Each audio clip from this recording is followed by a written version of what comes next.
Chapitre 15. Comment Panurge enseigne une manière toute nouvelle de bâtir les murailles de Paris. Pantagruel, un jour, pour se distraire de ses études, se promenait vers le faubourg Saint-Marcel, car il voulait voir la folie Gobelin. Panurge était avec lui, ayant comme toujours sous sa robe le flacon et quelques morceaux de jambon, car il ne s'en allait jamais sans cela, disant que c'était son garde du corps. Il ne portait pas d'autre épée. Et quand Pantagruel voulut lui en donner une, il répondit qu'elle lui échaufferait la rate.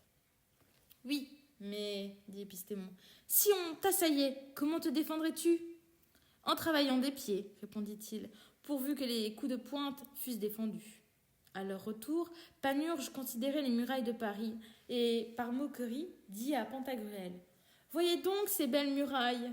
Oh, qu'elles sont solides et bien propres à garder les oisons en mue. Par ma barbe, elles sont bien minables pour une ville comme celle-ci, car une vache d'un seul pé en abattrait plus de 6 brasses. »« Oh, mon ami, dit Pantagruel, sais-tu bien ce que dit Agésilas quand on lui demanda pourquoi la grande cité de Lacédémone n'était pas ceinte de murailles ? Eh bien, montrant les habitants et citoyens de la ville, si habiles en l'art militaire, si forts et si bien armés, il dit : Voici, dit-il, les murailles de la cité, signifiant qu'il n'y a de vraies murailles qu'en chair et en os, et que les villes et les cités ne sauraient avoir des murailles plus sûres et plus solides que la valeur des citoyens et résidents. Ainsi cette ville est si forte grâce à la multitude du peuple guerrier qui l'habite, qu'il ne se soucie pas de faire d'autres murailles. De plus, si on voulait l'entourer de murailles comme Strasbourg, Orléans ou Ferrare, ce serait impossible, tant les frais et dépenses seraient excessifs. Oui, mais, dit Panurge, il est pourtant bon de présenter quelques faces de pierre quand on est envahi par ses ennemis, ne serait-ce que pour demander qui va là. Au regard des frais énormes qui seraient nécessaires, dites-vous, pour construire des murailles, si messieurs de la ville veulent me donner quelques bons pots de vin, je leur enseignerai une manière toute nouvelle de les bâtir à bon marché. Comment ? Dit Pantagruel. Ne le répétez donc point, répondit Panurge, si je vous l'enseigne. Je vois que les calibristis des femmes de ce pays sont meilleurs marchés que les pierres. C'est avec eux qu'il faudrait bâtir les murailles. En les disposant selon une architecture bien symétrique, mettant les plus grands au premier rang, puis en faisant un talus en dos d'âne, il faudrait disposer les moyens et en dernier les petits, puis faire un beau petit assemblage en pointe de diamant comme la grosse tour de Bourges, avec tous ces braquemats raidis qui habitent dans les braguettes claustrales. Quel diable déferait de telles murailles ? Il n'y a pas de métal aussi résistant au coup, et que les couillevrines viennent s'y frotter, vous verriez un continent, par Dieu, dégouliné de ce bienheureux fruit de grosses vérolles, en pluie serrée, aussi sec au nom des diables. De plus, la foudre ne tomberait jamais dessus, car pourquoi donc ils sont tous bénis ou consacrés ? Je n'y vois qu'un inconvénient. Ah, dit Pantagruel. Et lequel ? C'est que les mouches en sont si friandes que c'est merveille, et qu'elles s'y amasseraient volontiers pour y faire leur ordure. Et voilà l'ouvrage gâché. Mais voici comment y remédier. Il faudrait très bien les émoucheter avec de belles queues de renard ou de bons gros vis d'âne de Provence. Et à ce propos, je veux vous dire, tout en allant souper, un bel exemple cité par frère Lubin dans son livre des beuveries des mendiants.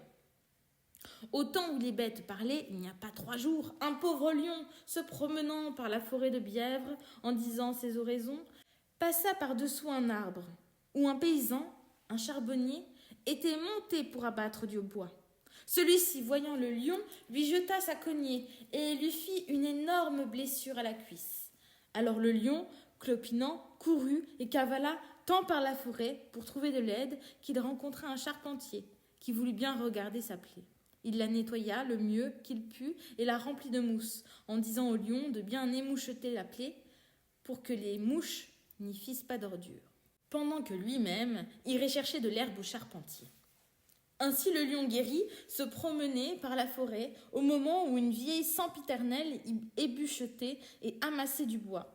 Lorsqu'elle vit venir le lion, elle tomba de peur à la renverse, de telle façon que le vent lui releva robe, cotte et chemise par-dessus les épaules.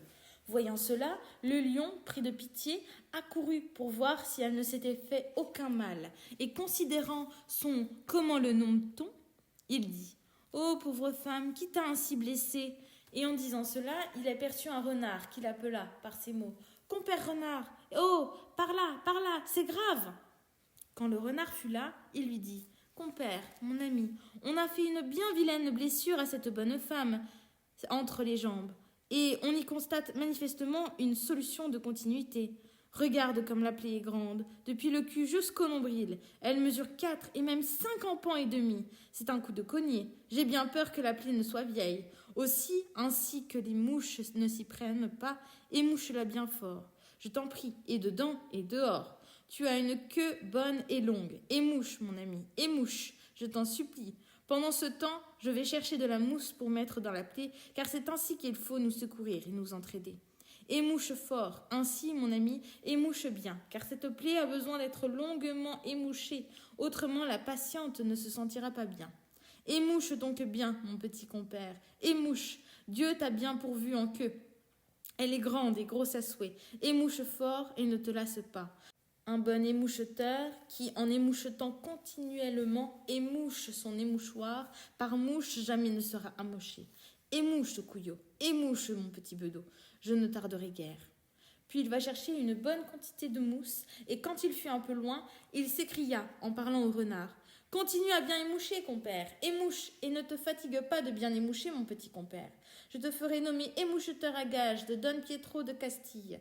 Émouche seulement, émouche, et rien de plus. » Le pauvre renard émouchetait fort bien de ci, de là, dedans et dehors, mais la méchante vieille vessait et pétait, puant comme son diable.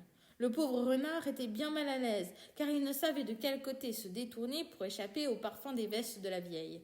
Et tandis qu'il se tournait, il vit qu'au derrière, elle avait encore un autre trou, pas aussi grand que celui qui l'émouchait, d'où lui venait ce vent si puant et infect.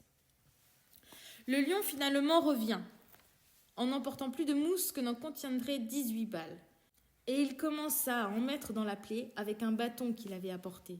Il en avait déjà mis 16 balles et demie, et il s'ébahissait. Que diable, cette plaie est profonde, il y entrerait plus de 2 charretées de mousse.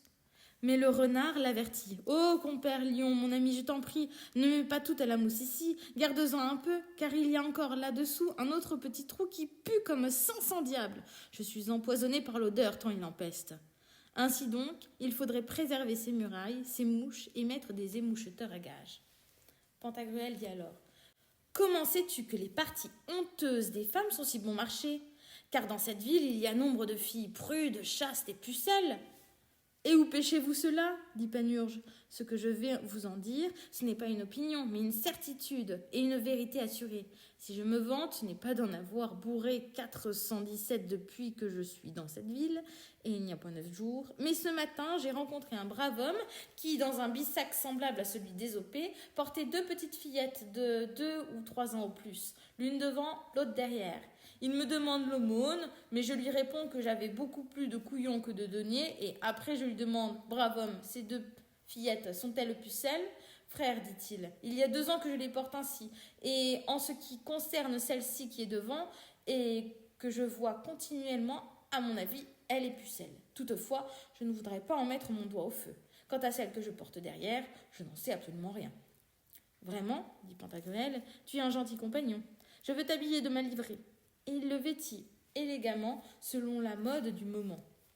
Sauf que Panurge voulut que la braguette de ses chausses eût 3 pieds de long et qu'elle fût carrée et non ronde, ce qui fut fait. Et c'était un plaisir de la voir. Il disait souvent que le monde n'avait pas encore pris conscience de l'avantage ni de l'utilité qu'il y a à porter une grande braguette, mais que le temps le leur apprendrait un jour, car toutes choses ont été inventées en temps voulu. Que Dieu préserve, disait-il, le compagnon à qui la longue braguette a sauvé la vie. Que Dieu préserve celui à qui la longue braguette a rapporté en un jour 160 009 écus. Que Dieu préserve celui qui, par sa longue braguette, a empêché toute une ville de mourir de faim. Et par Dieu, je ferai un livre intitulé « De l'utilité des longues braguettes » quand j'aurai plus de loisirs. Effectivement, il composa un beau et grand livre avec des illustrations, mais il n'est pas encore imprimé, que je sache.